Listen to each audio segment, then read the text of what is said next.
Sasa sisi walimu hatujagawana masomo, kwa hiyo kila mmoja anafundisha kwa kadri ambavyo Roho wa Mungu anaangusha kwenye moyo wake.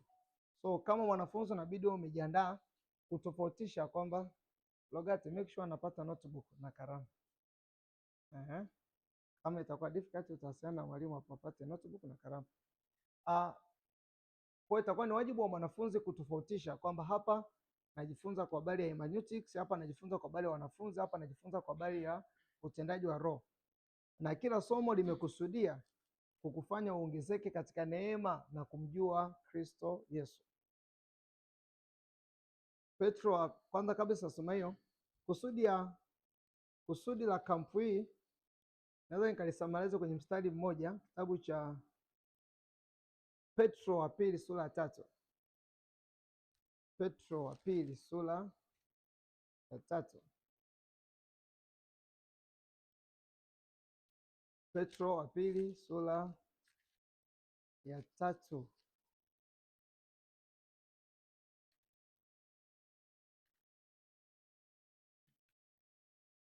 Petro wa pili sura ya 3 ule mstari wa 17 anasema, basi wapenzi, mkitangulia kujua hayo, ilindeni nafsi zenu msije mkachukuliwa na kosa la hao wahalifu, mkaanguka na kuacha udhibiti wenu, lakini kuweni katika neema na katika kumjua Bwana wetu Yesu Kristo.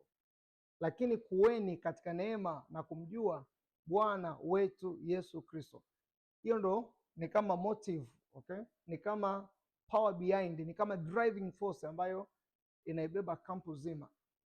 Na kwamba kila wakati unapojifunza, angalia namna ambavyo unaongezeka katika neema na namna ambavyo unaongezeka katika kumjua Bwana wetu na Mwokozi Yesu Kristo.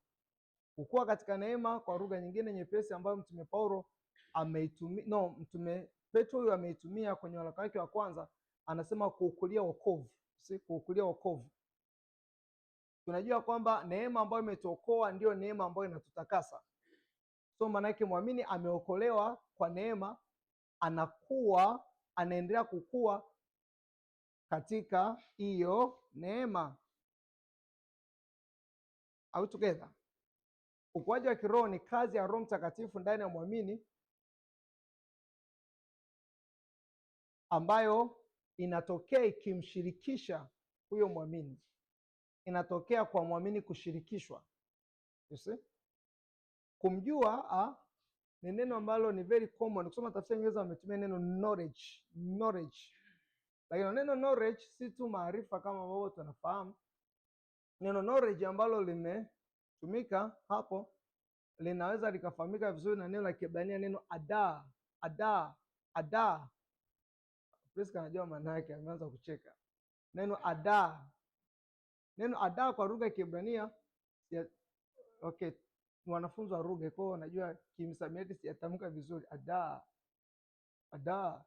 Maneno ada katika lugha ya Kiebrania fasili yake ni kujua, okay? Lakini si tu kujua. Ukisoma kitabu cha Mwanzo sura 4 mstari wa 1, maandiko yako wazi ya kwamba Adamu akamjua Hawa mkewe, akazaa mtoto akamwita jina lake Kaini, akisema nimepata mtoto mwanamume kutoka kwa Bwana. Sasa yeye jana anasema Adam akamjua, anazungumza about sexual intimacy, kushiriki tendo la ndoa, anaita kujua. Okay? So maana yake kujua hapo ambayo imetumika kitabu cha Mwanzo ada inamaanisha to experience, to have experience with, to have fellowship with. You see?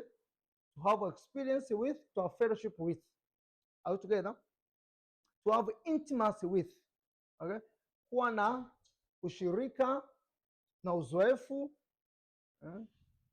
na nini? Intimacy kichwa chake ni nini? Intimacy, karibu.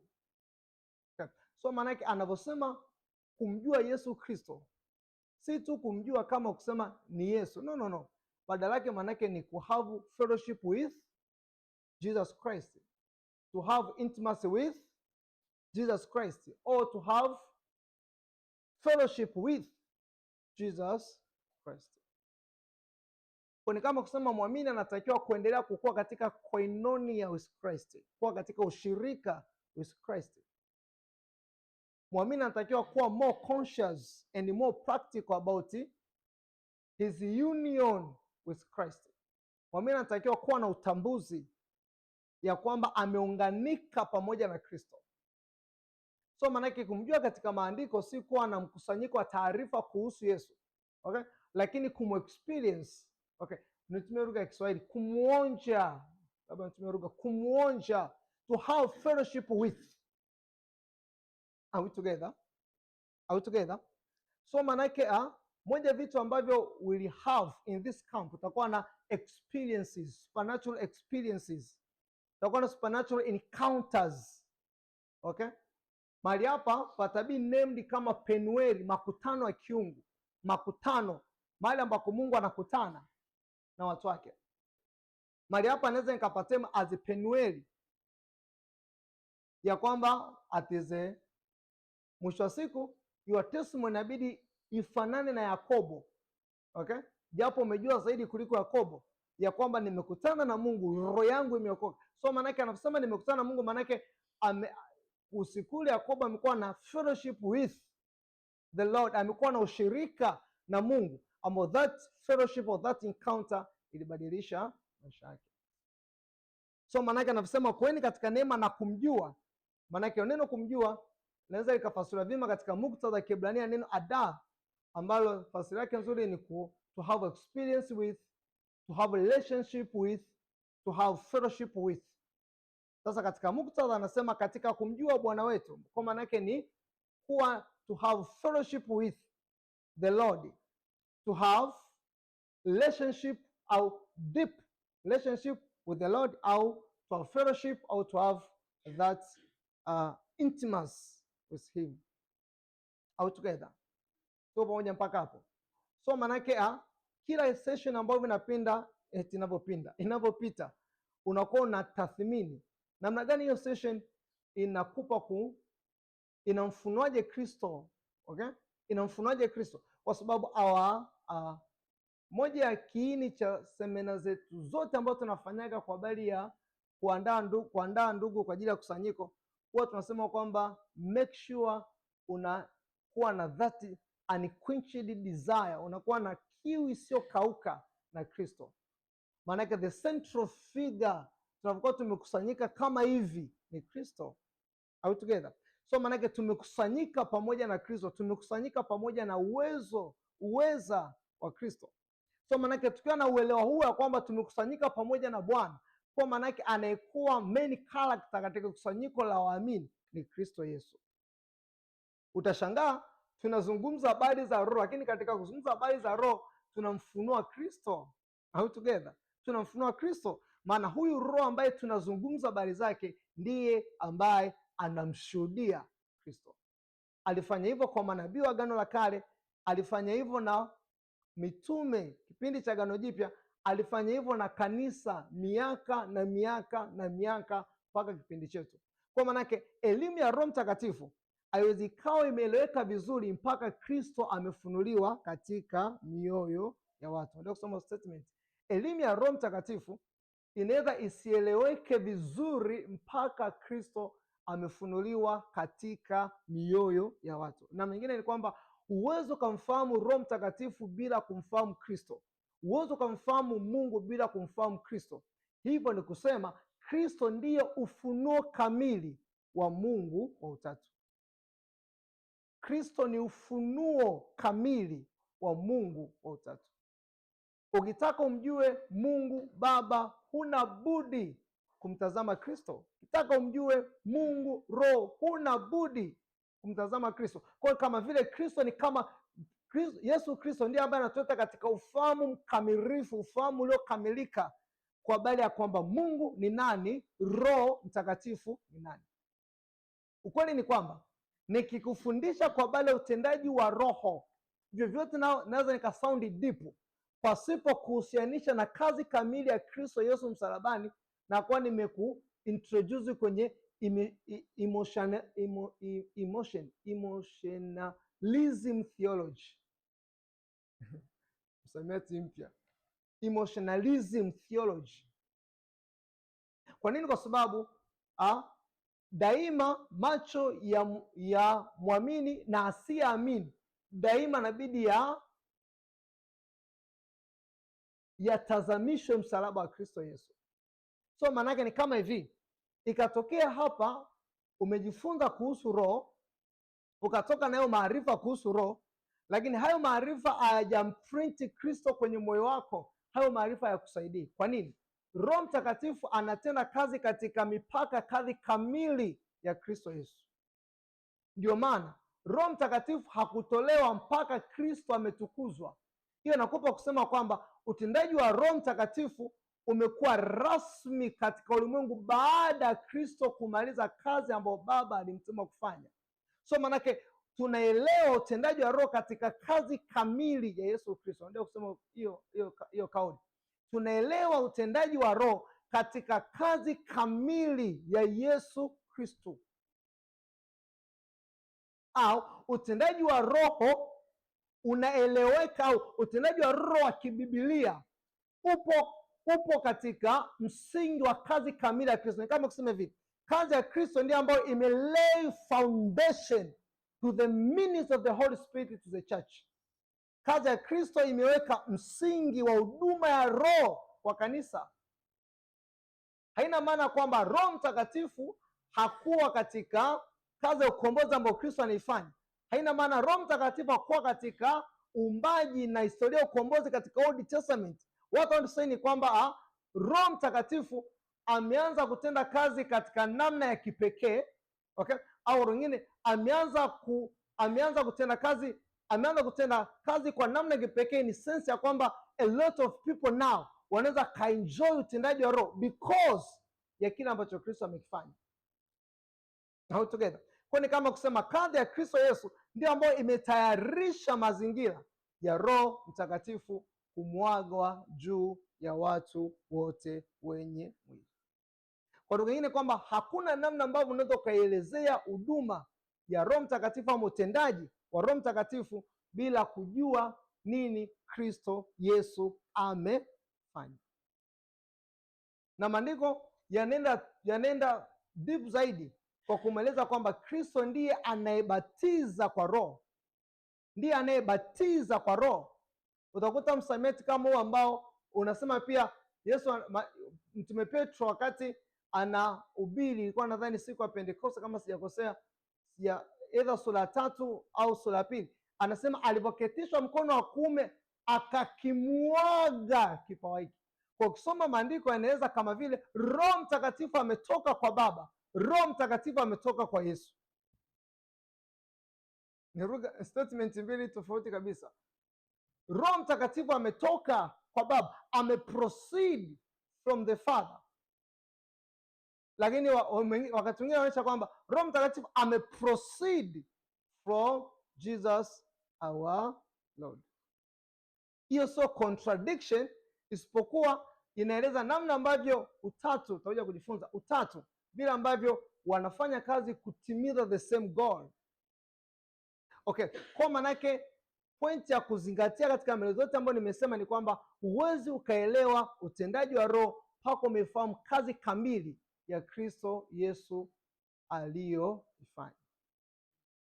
Kwa lugha nyingine kwamba kujitahidi kumfundisha Roho apart kwa kumtenga kutoka kwenye kazi ya msalaba ni kuandaa ibada ya emotionalism, ibada ya kufanya tukuwa na hisia, kwa sababu mimi si wa kwanza kuongea about the Holy Spirit, na sitakuwa wa mwisho.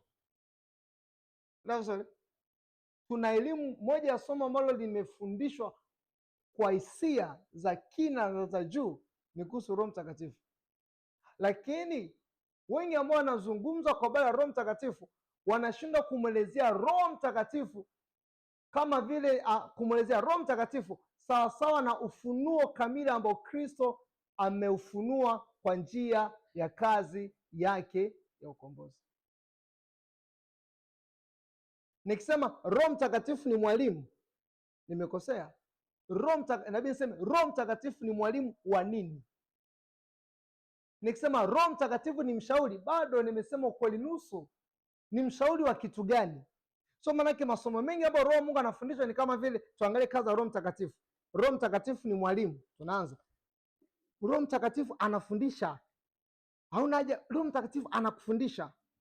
Tunasema okay, Roho Mtakatifu ni mfariji. Tunaanza, unapopita kwenye magumu, Roho Mtakatifu anakufariji. Ndio masomo very common ambayo umesanishwa na Roho, lakini maandiko hajamweleza Roho Mtakatifu apart kutoka kwenye kazi kamili ambayo Kristo alifanya pale msalabani. Maana Bwana Yesu yuko wazi ya kwamba atawafundisha yote, atawakumbusha yote niliyowaambia. So manake sisi Roho Mtakatifu anafundisha. Nikiishia hapo, ninaenda fundishwa kwamba nitakuwa nasoma kitabu cha biolojia, Roho Mtakatifu nifundishe. Haimaanishi kwamba hawezi kukusaidia kuelewa, lakini that was not a main purpose kwa nini ametolewa. Unasikia kusema? Unaweza kusema. So maana kwa mfano tukisema kwamba tunasema Roho Mtakatifu ni kiongozi wa maisha. At the moment tunasema Roho Mtakatifu ni kiongozi, anatuongoza. Kinatumia kitabu cha Warumi. Lakini at the same area ambayo tunafundisha Roho Mtakatifu ni kiongozi, mstari tunaofuata madhabahu 7 za ukoo. Kama tuna believe katika lordship of the Holy Spirit, ubwana wa Roho Mtakatifu, maanake yeye ndo anakuwa yeye ndo ambaye ana haki ya kulifundisha kanisa. Ni kama kusema wakati huu Roho Mtakatifu anawafundisha through me.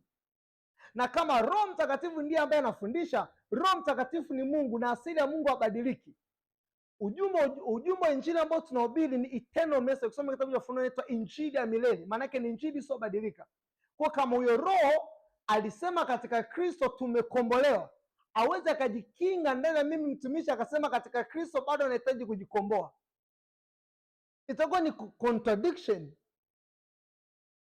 Unaweza kusema ikiwa huyo Roho ndiye ambaye kwa njia ya manabii na mitume amethibitisha kwamba kunena kwa lugha ni biblical, leo nikisema kunena kwa lugha ni unbiblical, inakuwa kusema. So manake Roho Mtakatifu ni Mungu asiyebadilika, ni immutable spirit, habadiliki. Au together, kwa manake ujumbe ule ule ambao alisema kwa manabii ni ujumbe huo aliusema kwa mitume, ni ujumbe huo aliusema kwa kanisa, hajibadilika. So manake my point is, tunapokuwa tunasema Roho Mtakatifu ni kiongozi, tunamaanisha kitu gani? Manake yeye ndiye ambaye anatake dominance, anachukua utawala, anachukua that supervision. Okay, yeye ndo kama ni superintendent, ingetumia lugha ya kifamasia, superintendent, msimamizi mkuu wa ratiba zote na shughuli zote ambazo zinahusu kanisa.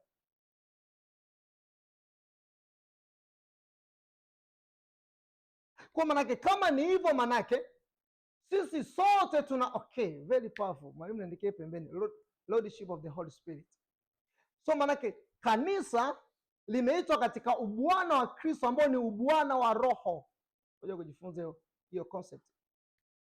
Ndio maana utashangaa kuna statement kama hii unaikuta kitabu cha Matendo ya Mitume. Sijui kama umeifikiria mara mbili unavyoisoma kitabu cha Matendo ya Mitume sura 15. Kumbuka hii tu ni kukufafanulia lengo, okay? Lengo tunaona tukisema na kufafanulia lengo, lakini the main book ambayo nataka nifundishe jioni hii ni ile Timotheo wa pili. Are we together? Umeifikiria hii lugha Matendo ya Mitume sura 15?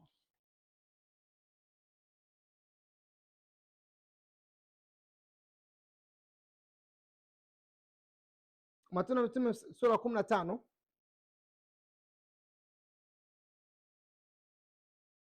ule mstari wa 22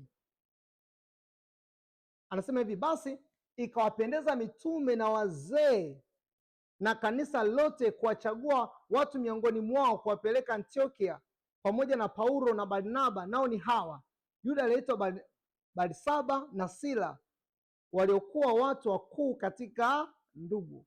Wakaandika hivi na kupeleka kwa mikono yao.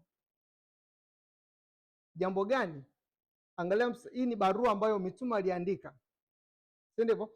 Mstari 23 anasema mitume na ndugu wazee, kwa ndugu zetu walio kwa Antiokia na Shamu na Kilikia walio wa mataifa, salamu kwa kuwa tumesikia kwamba watu waliotoka kwetu wamewasumbua kwa maneno yao, wakipotosha roho zenu ambazo sisi hatukuagiza. Sisi tumeona vyema, hali tumepatana kwa moyo mmoja kuwachagua watu na kuwapeleka kwenu pamoja na wapendwa wetu Barnaba na Paulo, watu waliohatarisha maisha yao kwa ajili ya jina la Bwana wetu Yesu Kristo. Angalia 27. Basi tumwatuma Yuda na Sira, watakaoambia wenyewe maneno yayo hayo kwa vinywa vyao. Angalia 28.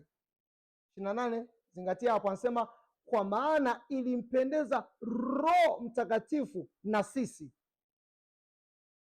Just a phrase, ilimpendeza Roho Mtakatifu na sisi. Asemi hivi ilitupendeza sisi na Roho, ilimpendeza Roho Mtakatifu na sisi. Kwa maana yake kikao ambacho nakiona kimefanyika sura 15 mtume, kwa hii statement ambayo imesemwa katika barua hii ambayo imeandikwa na mitume, maana katika kikao walimwona Roho Mtakatifu as the chairman of that meeting. Kwa maana yake those conclusions ambazo alifikia kwa habari ya namna ambavyo kanisa la watu wa mataifa linatakiwa kuenenda, wanasema ilimpendeza Roho Mtakatifu na sisi kutoa haya maagizo. Kitabu cha Matendo ya Mitume, mwalimu ambaye tufundisha kitabu ambacho wakati tunajifunza theolojia, yule mwandishi wa kitabu ambacho anaandika kuhusu Roho Mtakatifu akawa ameandika akakitemu kitabu cha Matendo ya Mitume kama kitabu cha matendo ya Roho, Act of the Holy Spirit. Kwa nini? Kwa sababu kuanzia sura ya kwanza mpaka sura ya mwisho nagundua Roho Mtakatifu ametajwa a lot kuliko kitabu chochote kile cha Agano la Kale, even kitabu chochote cha Agano Jipya katajwa a lot, na yanabii spoken yale ambayo Roho Mtakatifu alikuwa anayafanya sura ya kwanza mpaka sura ya mwisho, kama mwisho kitabu cha Matendo ya Mitume akajua. So manake i statement ya kwamba ilimpendeza Roho pamoja na sisi, manake ina affirm understanding ambao mitume na kanisa la kwanza walikuwa nao kwa habari ya ubwana wa Roho Mtakatifu, supremacy ambao Roho Mtakatifu alikuwa nao katika kanisa. Mara nyingi tunachofanya ni kinyume, tunaangalia kile ambacho kinatupendeza ndicho ambacho tuna assume kimempendeza Roho Mtakatifu. Ndio maana naweza nikawa na ujasiri kabisa wa kuomba kwamba nipe usemi, Roho wako aniongoze, of the next statement na nisema topic sadaka 7 za kufanya maisha yako afanikiwe. Yaani nimetoka kuongea kwamba Roho Mtakatifu niongoze, then after kusema Roho Mtakatifu niongoze, the message inayo preach ina contradict na Roho ambayo tunamfahamu katika maandiko. Watu wa Mungu, ile kwamba nimesema Roho Mtakatifu haina maana ninamaanisha Roho Mtakatifu, kwa sababu Roho Mtakatifu sio personal name. Ukikaa vizuri, mwalimu alitufundisha kwenye charismatic kama sio mwaka jana, akasema ni jina ambalo linaonyesha usafi alionao, purity, lakini also linaonyesha functionality, kwa sababu ukiangalia msamiati roho ulikochipukia ni neno la Kiebrania ruach, ambalo pia ni neno la Kiunani nyuma, ambalo linamaanisha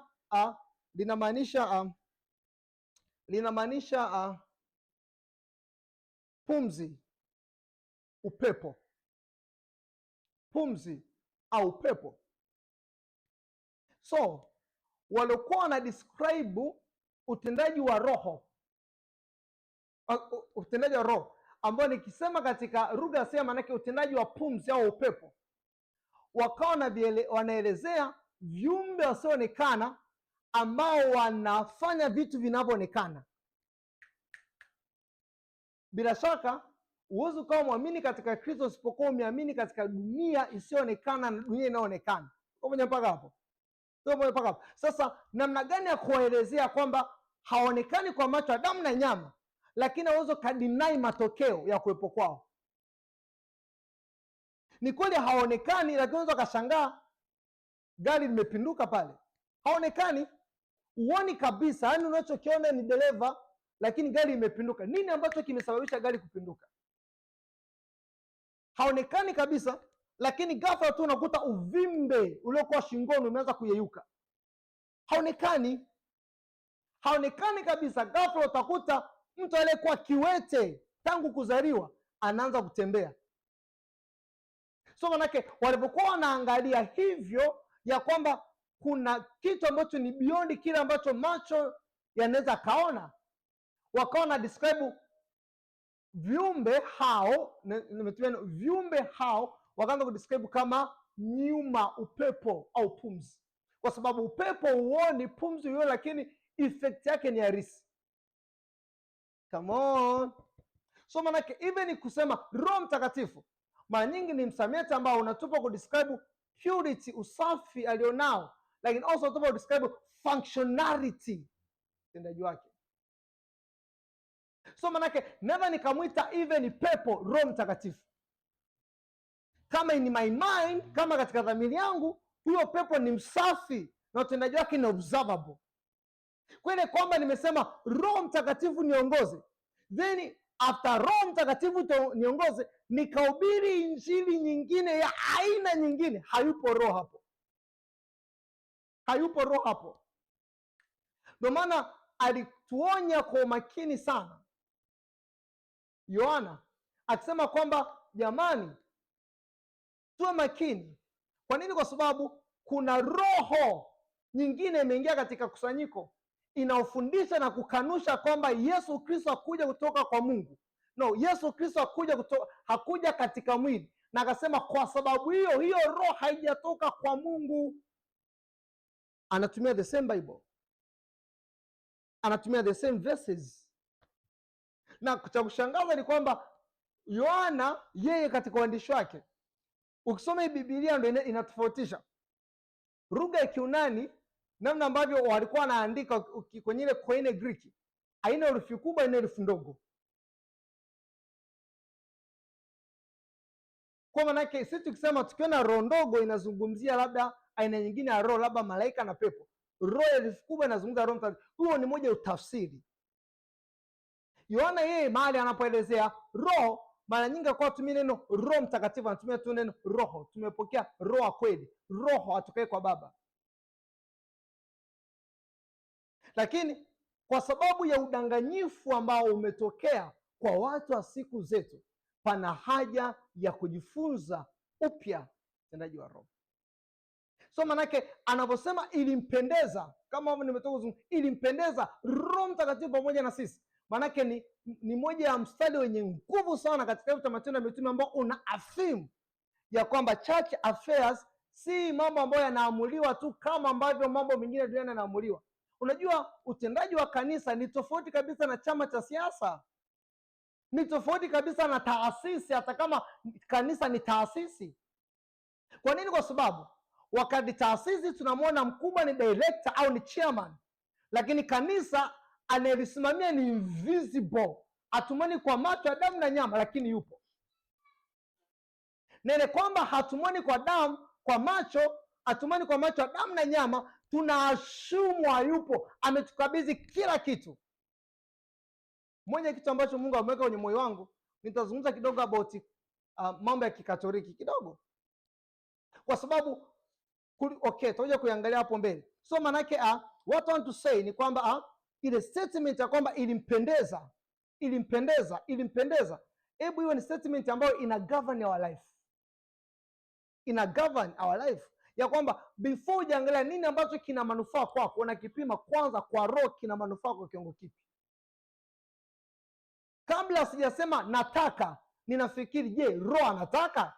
So manake safari ya ukuaji wa kiroho ni pale ambako mwamini anayauanisha mawazo yake katika mawazo ya roho, anayauanisha maamuzi yake katika maamuzi ya roho. Yaani mwamini anatafuta that oneness, umoja, mfanano wa kwake na roho, ya kwamba hakuna kitu ambacho anafanya kwa yeye mwenyewe, no, akizingatia kwamba Bwana Yesu alisema pasipo mimi ninyi hamwezi kufanya neno lolote. Zingatia hilo, neno lolote. So manake Kristo Yesu akutarajii kuwa na utendaji independent from him.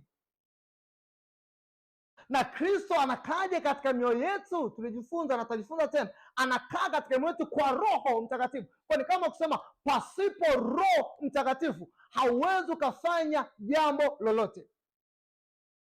Hauwezi ukasoma, utasoma kwenye muktadha, manake pasipo Roho Mtakatifu hauwezi ukafanya jambo lolote la kumzalia Mungu matunda. Nothing ambacho Mungu anaweza akakipokea ambacho kitabii offered by the Spirit.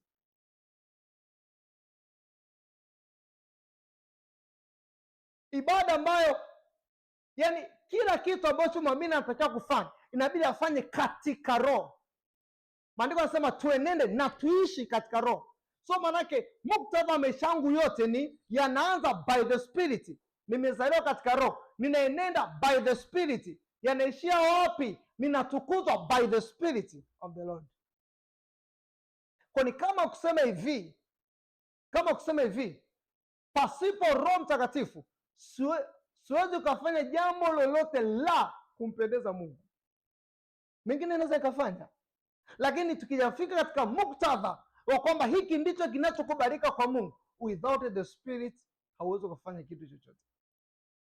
So manake ilimpendeza, manake kilichoandikwa ni kwamba si tu kanisa tumekaa tumeamua kwamba tunapitisha sheria ya ushoga kanisa. No.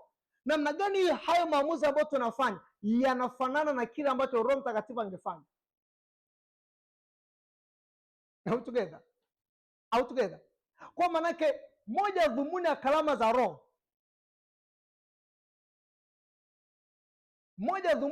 za Roho, ni kuintroduce the supremacy, dominance and the lordship of the Holy Spirit in the church.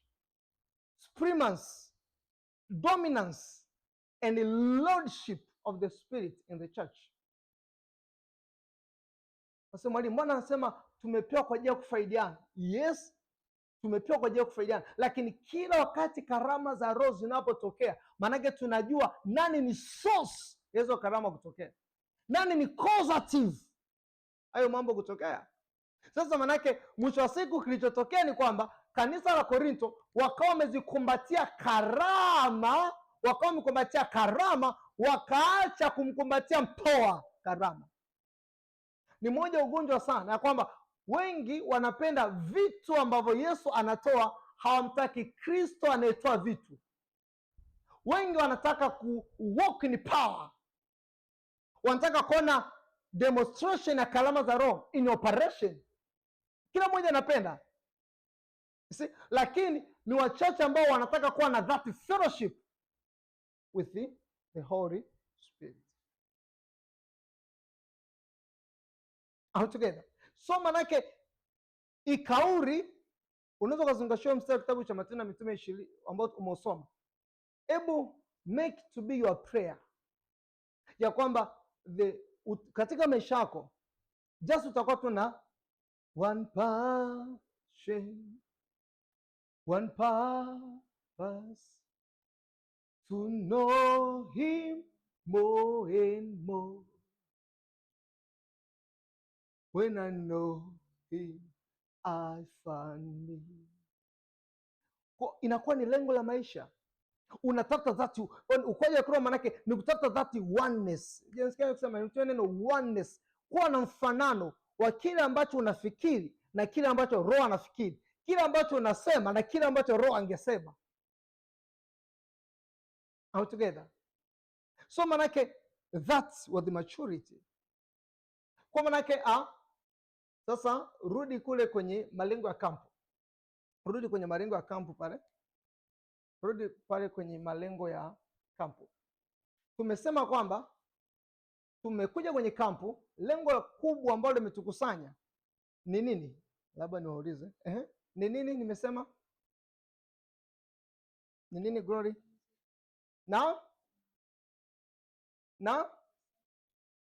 this. Kuwa katika neema ya Mungu na kumjua. Okay. Nikasema kumjua tafsiri yake ni nini?